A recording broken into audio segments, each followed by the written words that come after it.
Good morning, everybody. Today, I want you to imagine with me that someone famous and important is coming to town. How would you expect them to get here? Would they come in a limo? Or maybe they'd arrive in a plane or a helicopter?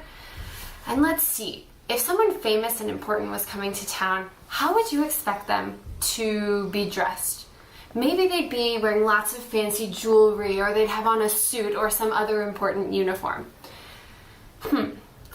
Okay, now imagine with me that there's going to be a parade for this important, famous person, and you get to go to the parade. What are you going to do to get ready? Maybe you put on some important gear to wear to the parade, like a special hat. Maybe, let's see what I have here. Ooh. Maybe you put on a special shirt for the parade, like this one. Maybe you bring some special stuff with you. Maybe you bring balloons. This is a silly balloon that I have at our house. So maybe you bring a balloon to wave in the air. Ooh, maybe you bring, this is a stuffed animal that you might bring to the parade and wave in the air. Maybe you'd bring a special poster or a banner or a towel, and you could wave that during the parade. So, okay, today is a special day called Palm Sunday. Now, Palm Sunday is special because it is the day of Jesus' triumphal entry into Jerusalem. A triumphal entry is like an entry where we're celebrating. So it's actually just a lot like a parade, celebrating a victory, celebrating something special. So kind of like the parade that we had when the Nats won the World Series. So Jesus is having this triumphal entry into Jerusalem because everybody has been hearing about him. He's been doing miracles. People have heard that he might even be the Son of God, who God sent to save his people. But people are expecting God to have sent somebody like a king or like a war hero, somebody big and strong and important and maybe wearing a crown. And Jesus isn't that. First of all, he's just wearing normal clothes. He just looks like a regular guy. Second, he doesn't come in a limo or a plane or a helicopter. Okay, you're right. Those things haven't even been invented yet. But he doesn't even come on a fancy horse or in a chariot like somebody special and important might have done back then. He comes on a donkey. Okay, this is a silly donkey that we have at our house. But Jesus comes on a donkey, not on a fancy horse, not in a chariot. Now let's talk about the people who come to see Jesus.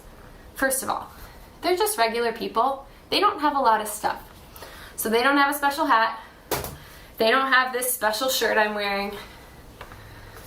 They're just wearing their regular clothes.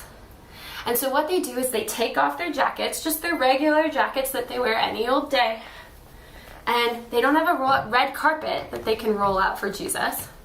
So instead of this special towel, they lay down their coats on the ground so that when Jesus passes on a donkey, the donkey can walk across their coats like a red carpet.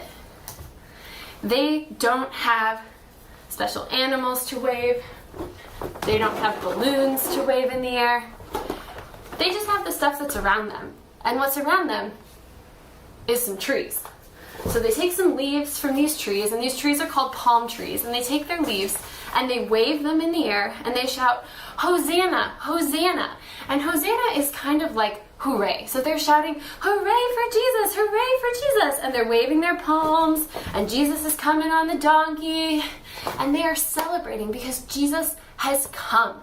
Jesus has come to Jerusalem, and they are so excited. So here's the thing about Palm Sunday. Palm Sunday is 1 week before Easter. So we're getting ready for Easter this week. So I want to challenge you this week to think about, how can you be getting ready for Easter this week? How can you be welcoming Jesus this week?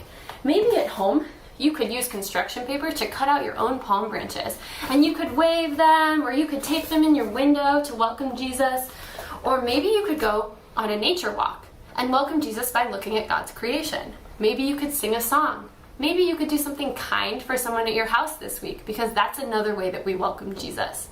So whatever you think of, whatever ways you welcome Jesus this week, will you let me know if you have a good one? I'd love to hear. And also, parents, remember that you can share pictures on our Facebook page. We'd love to see them. Have a great week, guys. See you later.